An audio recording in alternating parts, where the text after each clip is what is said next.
Hi, it's Pip Mackay here, and it's day 4 of my 40-day quest to write my book. So 36 days to go. And yesterday I wrote another couple of thousand words, and I'm looking at the knight archetype and looking at how the knight works. I'm going to talk about the knight tomorrow a bit more, but today I promised that I would talk about the Shetland pony body, because in the hero's journey we're in this section called the belly of the whale. Ow, that's my cat. He wants to come up and sit on my lap, so I just get him up.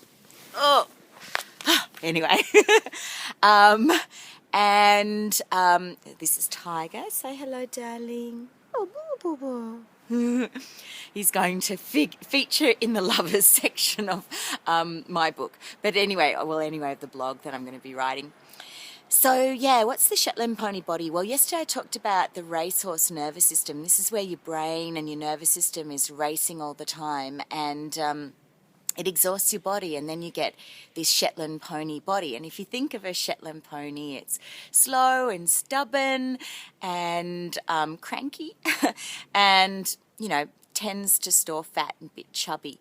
And when you burn your nervous system out, then your body goes into this way where it just stores fat. So I'm just going to talk a little bit about my health. And the reason why I'm talking about this is because if you're on a hero's journey and you want to achieve things, then, you need to get your health in order, because it makes such a difference. And I've already been on a hero's journey with my health and went through a lot of trials and tribulations. And that started when I was 19 and I got glandular fever. And up until that point in time, I'd always been about between a size 8 and a 10 and very fit. And I used to do a lot of, running and softball and hockey and swimming and springboard diving. And I was, really, really fit.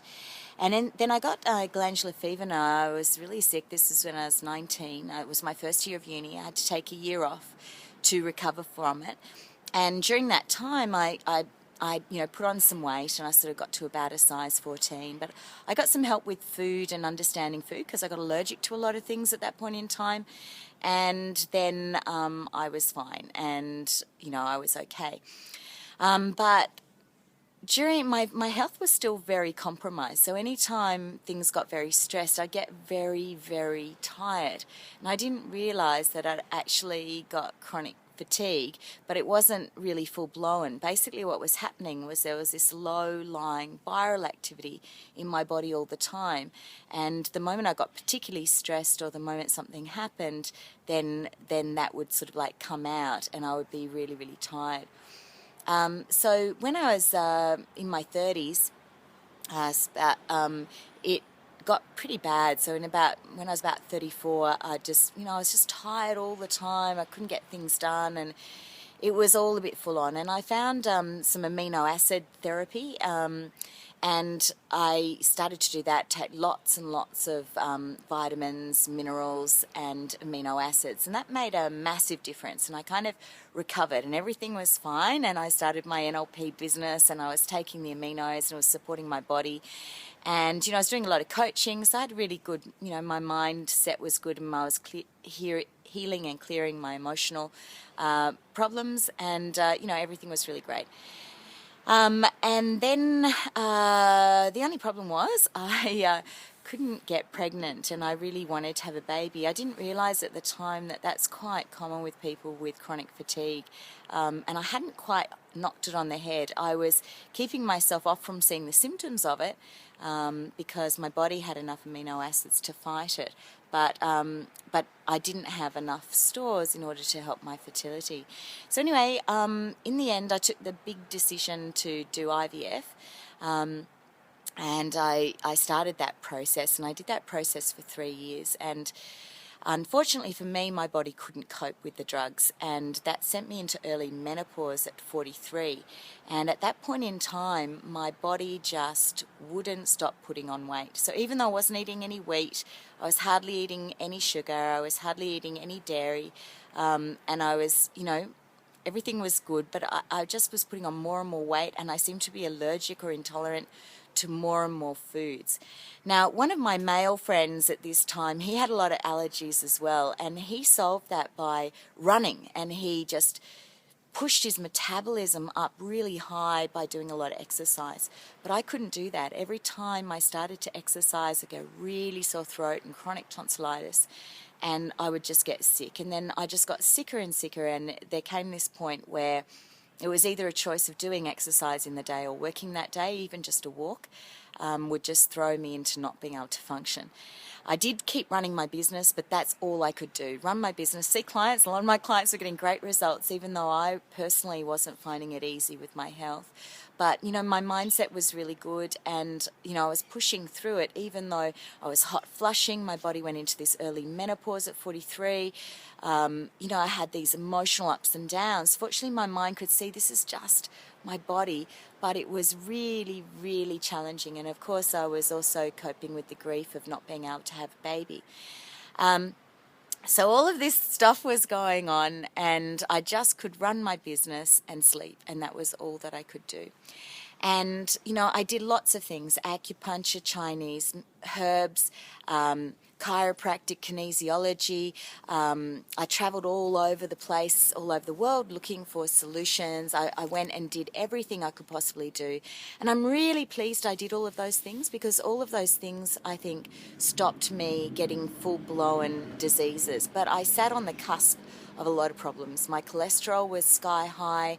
I was pre-diabetic. I had all these pains in my knees, my elbows, my neck, my back. Sometimes I found it difficult to walk. It was like having arthritis.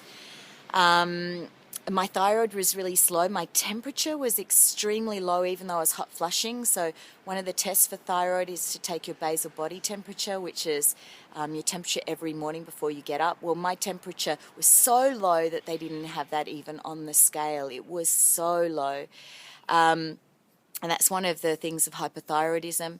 I didn't realize at the time, but I had just the beginnings of Hashimoto's disease, and I had this chronic fatigue. What else was going on for me at that time? There was just so many physical issues, and my weight. I put on 23 kilos, and it was just so uncomfortable.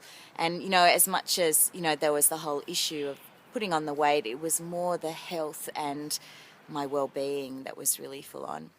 So then I finally found a solution. As you can see, I'm back down to about a size 10, size 8 to 10, and my health is really, really good at the moment. And the great thing about that health is that allows me to do things like this 40-day challenge and run my business, and doing what I'm doing now, which is building up to run a 500-kilometre marathon, not run, but ride, 500-kilometre marathon in 5 days for charity for Hands Across the Water, which I'm doing in February and building up. Now, I still have to build up my fitness slowly to make sure I stay well, but I can actually do all of that now because my health is better and I no longer have a Shetland pony body. My metabolism has speeded up, but because I couldn't raise my metabolism with exercise, I had to do something else. And so this was the big secret that made the massive healing to all of my health issues, even though everything else I did, I think, allowed me to stay on the cusp and not actually go into full-blown of those diseases like autoimmune disease, even though I was just sitting right on the cusp, or diabetes. So what it is fasting. I know this is just amazing, but my blood sugar was so unstable, I thought I could never fast. And I did a diet called the HCG diet, where you take these drops and have calorie restriction. Now, I wouldn't recommend that diet unless you had a real lot of weight to lose, like over 20 kilos. But what I do now to maintain my weight and to lose the last 5 kilos that I lost is Mike Morrissey's 5-2 fasting diet. And that's basically where you do 2 days of 500 calories, non-consecutive in a week, and the rest of the time you just eat what you want. Now, I still eat healthy and I still eat organic food and I still don't eat any wheat and I very rarely eat sugar, and only I don't eat any dairy unless it's like, goat's milk or Nimbin cheese or something like that. So I lost all this amazing weight. So I would really recommend the 5-2 Mike Morrissey intermittent fasting if you've got a Shetland pony body and you want to bring it back up and calm your nervous system down so that you've got a great horse that can, your body becomes this great vehicle for you to really achieve what you want and to go fast and slow when it's appropriate for you. So that's what I recommend. Now, all these things that I recommend, I'm not getting any kind of referral for any of those things. They're just all the things that I personally found that have allowed me to be able to run my body. And I'm talking about this now because I'm in the belly of the whale, where we talk about looking after yourself after you've crossed the threshold and making sure that you've got the resilience to go through the rest of your hero's journey. And for me, that I've got the mind and the emotions and the body and the physical strength to finish my book, as well as riding my bike to get on with my my challenge. So that's it for today. Tomorrow I'm going to talk about the chapter I'm currently writing in my book, which is The Knight and The Knight's Tale. I talked a little bit about that a few days ago in Passaval. So what I would like you to do is subscribe to my channel, like my YouTube thing, and join me on Facebook in Archetype Academy, or go to the Archetype Academy website, www.archetypeacademy.com.au, to follow along with my journal, and I'm posting a blog there every day. Okay, thanks so much, and I'll speak with you soon.